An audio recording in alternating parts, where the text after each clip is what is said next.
Bakunzi ibiganiro by'umugati w'ubugingo, nishema kandi kongera kubana namwe. Ndashima kubw'akanya mugira kugira ngo mubane natwe dusangire kuri ameza y'umwami. Rero ni muri rwa rwego dukora ikiganiro kugira ngo dushobore gusangira ijambo ry'Imana. Uyu munsi twabateguriye umutumirwa, reka tumwakire yivuge. Nitwa Christelle Ingabire. Yes, Christelle Ingabire, uri ingaragu urubatse? Kandi ingaragu. Akandi kabazo kari ngombwa kugira ngo ikiganiro cyacu gitangire neza. Turashaka kumenya niba ukijijwe, kuko umugati w'ubugingo biradufasha cyane kumenya abo turi kuganira nabo n'abari kutureba. Yego, ndakijijwe. Amen. Christelle, n'amahirwe twagiriwe kubona witabye ubutumire bwacu, kuko abantu benshi babifuza kujya kubazwa cyangwa se kujya kubana n'abandi. Iyo tubonye umuntu umutumiye akaza, tuba twumva ari ubuntu bw'Imana. Imana igumugisha cyane. Amen. Yawaje amahoro ariko? Yego, meze neza, nta kibazo. Yes. Yego. Ndabona nta n'akazuba gahari. Twitangire ikiganiro cyacu. Uyu munsi rero bakunzi b'ibiganiro byacu, turashaka kuganira mu cyiciro noneho gisha. Tuzatuganira n'abantu batubatse. Ntabwo nkunda kuvuga ijambo ingaragu, banumva ari ndebere cyane. Ariko abo twavuga abasingo cyangwa abantu batari mariye. Uyu munsi rero tukaba turi buganire ku kintu cyitwa kuba ingaragu ariko wishimye. Ese birashoboka, Christelle? Ntekereza ko bishoboka cyane ko ni ingaragu kandi ndabyishimiye. Amen.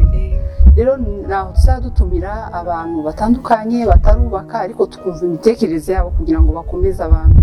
Akenshi usanga tuvuga ku mago, ariko ugasanga urubyiruko rwacu cyangwa se abantu batarubaka ntidufite ibintu bihagije byo kubigisha. Ariko nzi neza ko umuntu ashobora kubaho ari ingaragu agakora ibintu byinshi bitandukanye. Yes, Christelle, agakiza kuri wowe ni iki? Njyewe kuko navuga ko ndi umwana wakuriye mu itorero, agakiza nabyita nkaho ni discipline nakuriyemo, ifite iby'inyemerera, ifite n'ibyo imbuza. Nk'umukristu rero ndavuga agakiza ku mukristu. Nk'umukristu gukizwa ni ukuvuga ngo hari ibyo waretse, hari n'ibyo winjiyemo. Kenshi abantu babyumva nabi, wavuga ngo agakiza akahita bavuga ngo umuntu akizwa ibyo yaretse, ariko hari igihe kurira ugira Imana, wenda ugakurira muri uwo muryango usenga, ugakurira kuri iyo discipline. Njye rero ntabwo agakiza nabifata nk'umutwaro kuri njyewe, ahubwo ni ubuzima bwanjye bwo kubaho ariko bwubahisha Imana. Amen. Urumva ko agakiza agafite kandi akaba ari ingaragu. Ariko ndashaka kubaza, ni byiza ko wagize discipline ukagira umuryango ugutoza, ugakunda n'Imana, kuko agakiza no kwakira Yesu nk'umwami n'umukiza, akaguha directive cyangwa se ukuntu ushobora kubaho. Ndashaka kubaza nk'umuntu w'umujene w'iki gihe muri uyu mujyi wa Kigali, ubyitwaramo ute kugira ngo umujene ari kutureba cyangwa se umuntu utabyumva ashobore kumva neza ko bishoboka ko ushobora kuba uri ingaragu kandi ukaba ukijijwe, ukagira n'imyifato, nubwo watubwiye ngo hari discipline bagutoza. Nkawe experience zawe ubyitwaramo ute? Yes. Navuga ntabwo byoroshye, niko natangira mvuga, navuga ngo ntabwo byoroshye, kuko kuba ingaragu akenshi uri libre. Iyo liberté rero akenshi ikorohereza kuba watekereza ibintu bikoroheye, kuba wakora ibintu utatekereje kabiri, biba byoroshye kuri wowe. Ariko ikintu navuga ku bigendanye n'agakiza kandi ukaba uri umukristu, njye nabikunze kuko naje gusanga gukizwa uri ingaragu nibyo bitegura hari ahazaza imbere. Rero iyo discipline nagira amahirwe yo kugira, uwo muco nakuriyemo, ako gakiza nagira amahirwe yo kumenya, numva ari byiza kuri njyewe. Kandi bikanamfasha mu bugaragu bwanjye, kuko hari byinshi biturinda. Hari ijambo rimwe ry'Imana bavuga ngo Imana itubabarira ibyaha byacu ikabyezanya, ariko ikibazo ntabwo ikuraho ingaruka. Kuba rero uri ingaragu ufite agakiza, ubasha gutinya ingaruka, kubera ko iyo utinya icyaha n'ingaruka ntabwo zikugeraho. Ni ukuvuga agakiza rero navuga ni nk'umwambaro w'umuntu w'ingaragu, bigufasha kubaho. Yes, bikagufashoboza na za discipline zose. Niyo mpamvu bikorohera noneho ukabyifatamo neza mu maso y'abantu bakureba. Kuko nari mubajije ubyifatamo ute? Niyo mpamvu rero umuntu ashobora kwibaza ati uyu muntu uko mbona ameze ukuntu kandi nkabona hari ibintu adakora. Ufite biba bihagaze kuri ya discipline, kuri ka gakiza wahawe. Imana ishimwe cyane Christelle, kandi ndashimye kuba sincere kwawe. Kubera iki? Kuko hari igihe umuntu akubwira ko byoroshye, ariko wavuze ijambo rikomeye uravuga ngo ntibiba byoroshye. Amen. Tugomba kumenya ko tutari abamarayika ariko dushobozwa byose n'Imana. Amen. Ndagira ngo rero tujye mu kibazo nyamukuru cyaduhuje. Yego. Urumva uri ready? Nta kibazo. Amen.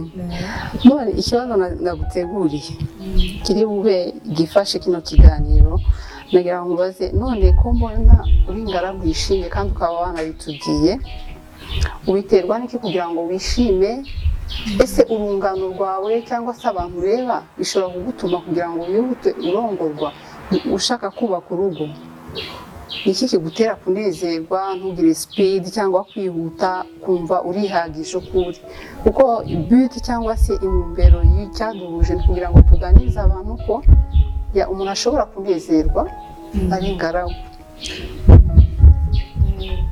Ndashima Imana ko nasobanukiwe Bibiliya. Ntabwo nayisobanukiwe cyane mvuga ngo ndi expert, ariko naje gusanga ibintu byose biri muri Bibiliya. Naje gusanga ubuzima bw'umuntu bushingiye ku ijambo ry'Imana. Naje gusanga ibintu byose tunyuramo biri mu ijambo ry'Imana, kugira ngo ubashe kubaho unezerewe wumva nta kibazo. Pressure y'isi, pressure ya famille, pressure ya entourage, ibyo byose ntibigire ikintu bigutwara, nuko hari ikintu uhagazeho. Iyo uhagaze ku ijambo hari izindi mbaraga ufite. Duhereye wenda nko muri isezerano rya kera, ugenda ubona ukuntu se kera bateguraga umukobwa uzajya gushaka, ukabona hari ibintu runaka yagombaga kuba agendeyeho. Wenda nk'urugero nkunda kuvuga nka Rusi na Naomi. Urabizi Naomi yabwiye Rusi aramubwira ngo ambara neza wihwezure ujye kumbuga. Haleluya. Noneho igihe cyose nzi ko iyo principe nayikoze, nambaye neza, nagiye ahagaragara kandi nta kintu kindega. Igisigaye ni ugukora kw'Imana. Icyo nicyo cya mbere. Icya kabiri, nemera iyo umaze gusobanukirwa neza ko Imana itanga icyo wasabye, gutera kumva ko igihe cyawe nikigera cyaba bizaba. Hari igihe uganira n'umuntu ukamubaza akoze isi warangije kwiga, ukavuga narangije kwiga. Wabwira umuntu warangije kwiga ashize imyaka 6, ukahita kuki udashaka? Byagenze gute? Ni nkaho bahaye ubuzima umurongo ngenderwaho. Uriga, nurangiza kwiga ubona akazi cyangwa se utanakabona, ariko ugomba kwita ushaka umugabo. Mais par contre bimwe navuze muri Bibiliya harimo ibintu byinshi urareba kuko ugasanga n'ubwego kuzashaka ni byiza, kuba watunga abana ni byiza, ariko hari ibyangombwa nabyo ukeneye kugira ngo byanere. Rusi yagize amahirwe agira Naomi amutoza uko azagiramo. Natwe dufite ababyeyi bacu. Iyo tudafite ababyeyi bacu dufite ako gakiza Imana yaduhaye kabasha kutwereka umurongo tugenderwaho. Donc njyewe icyo nemera kugira ngo ubibeho nuko ufite icyo uhagazeho. Ufite icyo uhagazeho rero nuko wemera kubana n'Imana, ukemera ibyo ukubwira, kuko ijambo ry'Imana cyangwa se ubuzima bwa Gikristo ni amahame. Iyo ugendera kuri ayo mahame ubikurikize, umutima wawe uzakorera next. Amen. Kandi turazanda kubivuganaho, ntabwo ubuzima ari urugo gusa, ntabwo ari mariage. Urategereza igihe cy'Imana, ariko nanone ukanakora. Hari abakobwa basigaye bubaka amazu, bafite inganda, bayobora. Ntabwo Imana yaduhamagaye ngo turongorwe gusa. Kubw'ibyo nagira ngo dusome, ndahokomande cyangwa se ndatumira urubyiruko kuza gusoma mu Bakorinto ba mbere 7. Ufata umwanya witonda, urabona ikiganiro aba ari umwanya muto, uze gusoma mu Bakorinto ba mbere 7 yose, ariko ngiye guhitamo imirongo mike ndi bushimangira amagambo Christelle avuze. Ku murongo wa 32 haravuga ngo ariko ndashaka ko mutiganyira ingaragu yiganyira iby'umwami wacu uko yamunezeza, ariko uwarongoye yiganyira iby'isi ngo abone uko anezeza umugore we. Kandi hariho itandukaniro, umva aka kantu ku murongo wa 34, ngo kandi hariho itandukaniro by'umugore n'umwari. Utarongowe yiganyira iby'umwami kugira ngo abe uwera k'umubiri no ku mutima, ariko uwarongowe yiganyira iby'isi ngo abone uko anezeza umugabo we. Yesu ashimwe. Urumva ko iyo urongowe n'izindi nshingano ntabwo nazo ari mbi. Nufata akanya ugasoma, ahantu Pawulo we yavuze ati ahubwo nabishoboye byihorera kugira ngo unezeze umwami wacu mukuru. Kuko iyo urongowe uba ufite ukuntu ugomba kunezeza umutware cyangwa se umudamu, hanyuma mbega ufite ahantu uboshe. nta ufite inshingano nyinshi kuruta uwarongora. Abajene bacu icyo dushaka kubabwira ni iki muri make, ni uko hari ubundi buzima. Nagira ngo nubwo Christelle abivuze, twe kureba ngo umuryango uri kutubwira iki, ngo abantu baratinze, ugasanga ni ibintu bigushize noneho mu gusharira. Ariko tubonye urugero na Tumingaragu yavuze ngo birashoboka ko nanezerwa niba nejeje umwami wanjye nk'uko biri tubwiye, ntegereje igihe cy'Imana hanyuma izazisohoza ibyanjye. Kandi Pawulo yavuze ngo ntanarongoye nta kibazo. Yesu ashimwe. Birashoboka ko ntabwo twese twahamagariwe kugira mariage no kubyara abana, birababaje kuvuga, ariko niba ubishaka igihe cyawe kizagera. Rero nta rubanza, rero Yesu ashimwe, nta rubanza ruri ku buzima bwawe. Ni igihe ushobora gukora ibindi bintu byinshi hano ku isi ukagira umumaro ku isi, nk'ukuntu umubyeyi yagira umumaro umuryango we naho yashatse, ariko nawe igihugu cyawe kiragukeneye, umuryango wawe mugari. Birashoboka ko yesi n'itorero Christelle, ahubwo babwire gato abantu ndashaka ko baganiraho gatonya.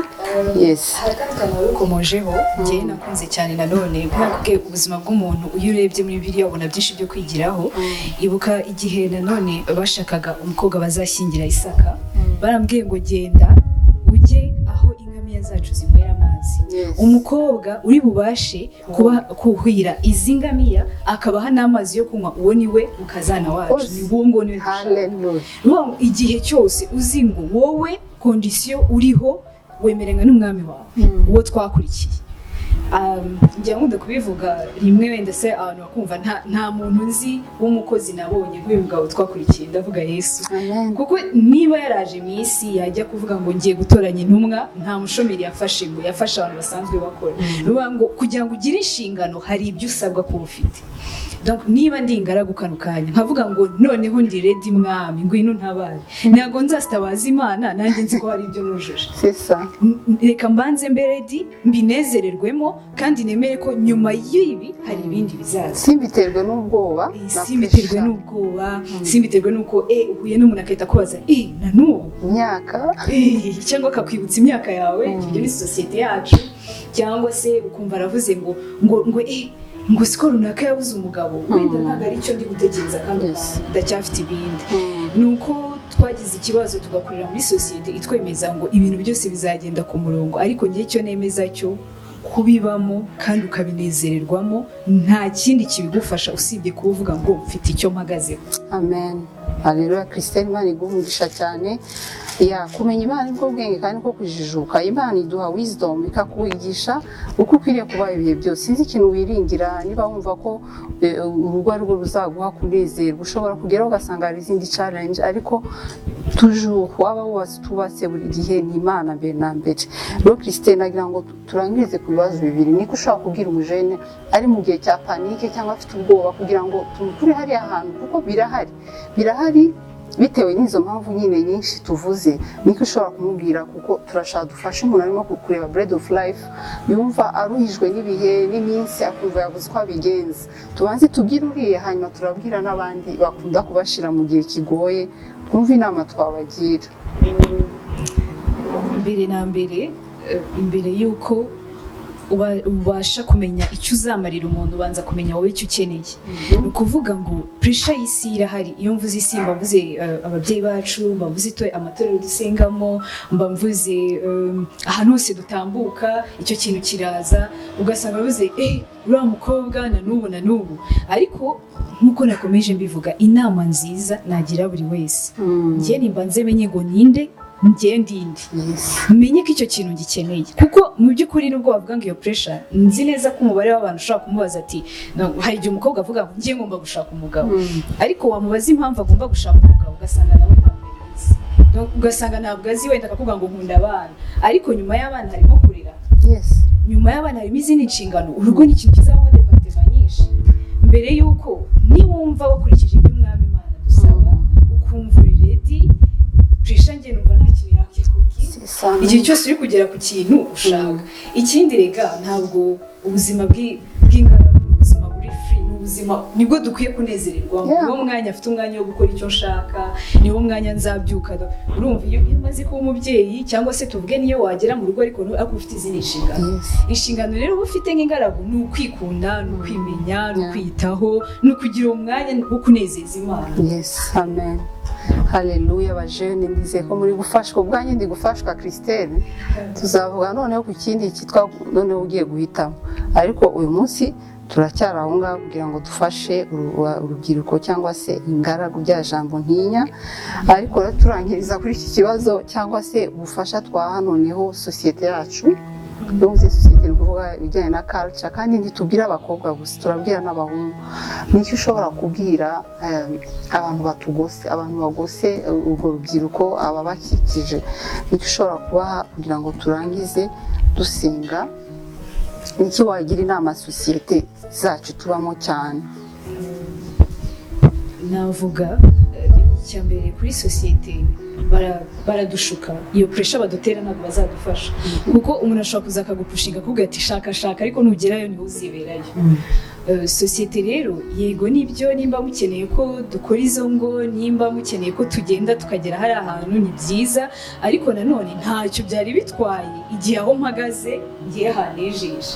Simvuze ngo nzaha ubuzima bwose, ariko ni step y'ubuzima ndimo ndahatambuka. Kuba wavuga ngo turi ingegera, ngo turi mayibobo nkuko bamwe bajya babikoresha, njye ntabwo byemera, kuko igihe cyose ntabwo hari ikintu mu Kinyarwanda bavuga ngo ntawe utanga icyo adafite. Nimba nezerewe nzabasha gutanga ibyishimo, ariko nimba afite umutima mubi muri njyewe nta kintu nzabasha gutanga. Sosiyete rero kudushyiraho iyo pressure yo kutubwira ngo mushake cyangwa se nawe ubwawe kwicara ukavuga ati dore wenda abantu twiganye bose bamaze gushaka, dore se abantu twakoranye bose ninjye usigaye, ugatangira kwibonamo gutyo, nk'uko buri wese avuka wenyine na buri wese agira inzira ye wenyine. Kandi rwose nemera ko iyo tumaze kugerayo ntago ya sosiyete ntabwo nongera kuyibona, sigara ndi njyewe. Niko bimeze. Yesu agumugisha Christelle. Uvuga ngo muri make abantu bige kujya bamenya amagambo babwira abantu batabashuka ngo bajye mu bintu batiteguye neza, kandi ko umuntu ashobora kubaho akanezerwa nk'uko twahaye umutwe w'amagambo ikiganiro cy'uyu munsi. Ariko ntidushaka nanone kubwira abantu ngo bazahereyo, umugambi no kugira ngo bubake. Yesu ashimwe. Turangiza kugira ngo dusenge, dushaka kubwira abantu ngo buri kigore gifite ikigabo cyacyo, niko Bibiliya itubwira. Icya kabiri mu Itangiriro igice cya 2 umurongo wa 18 aravuga ngo umugore azasiga iwabo n'umugabo bityo, ariko ngo babana akaramata. Nagira ngo ufate igihe cyawe witonde, witekereze, umenye icyo ushaka, nawe ushaka kugera, kuko uyu munsi udashaka kubabwira uburyo muhitamo muzubakana, ariko mbere na mbere wewe nk'uko Christelle abivuze, ubanza umenya urimo uragana n'icyo ukeneye, kuko ubuzima si urugo gusa, ushobora no kunezerwa uri wenyine ukagirira umumaro umuryango wawe, igihugu cyawe, ndetse n'ahantu utuye hose. Imana rero duhana umugisha bakunze ibiganiro byacu. Nagira ngo dusengere hamwe turangiza, ariko ukomeze ujye mu Bakorinto wa mbere 7 nkuko mbigusabye, kugira ngo uyige neza uburyo umuntu kugerekeye kubaka cyangwa se kubaho uko wumva Imana ikuyoboye. Yesu agumugisha cyane. Nagira ngo turangize dusenga. Christelle, wakoze kwitaba, numva mfite icyizere ko hari umuntu uri buva ahantu yarari mu gusharira n'ubwoba no kwihuta, noneho umenya icyo ukwiriye gukora kugira ngo ubashe kwiyubaka, uzabone kujya mu kindi cyiciro neza, atari ibintu bya huti cyangwa se bitewe n'ubwoba, kuko umwanzi wa mbere tugera n'ubwoba ushobora gusanga wahubutse. Imana rero tugire neza, kandi turizira ko n'abantu batwumvishe bagiye guhindura uburyo bwo kuvuga, kugira ngo umuntu ubwire ngo waratinze, ahubwo wamubwira bimeze bite ku buzima bwawe, n'iki wifuza kuzageraho. Tugufashe gusenga bazi. Yes. Tugusengere. Reka twubahe Imana dusenge. Christelle, dusengera abantu. Mana yacu urakoze kubw'uyu munsi mwiza, ikiganiro cyiza waduhaye. Twabikoze Mwami kubwawe, kubw'icyubahiro cyawe, kugira ngo tubashe kumva neza ko mu rugendo waduhaye harimo byinshi, ariko icyangombwa nuko tukunezeza, waba wubatse cyangwa se ukiri ingaragu, byose niwe mutware wa mbere dukwiriye kubahisha. Mwami, ndagushimiye umujene cyangwa se urubyiruko rwafashe umwanya wo kumva kino kiganiro no kureba. Reka hagire abo wigarurira bari ahantu h'umwijima, babaye babuze uko babigenza, n'abari bagiye guhubuka batazi ko bashobora kugira icyo bimarira. ubigishe mwami, ubigisha aho ntahari, aho tudahari, umwuka wawe wera abayobore kugira ngo bazajye mu bintu babizi neza kubw'inyungu y'umubiri wawe mwami, n'umuryango ukunda, kuko uri Imana y'umuryango mbere na mbere.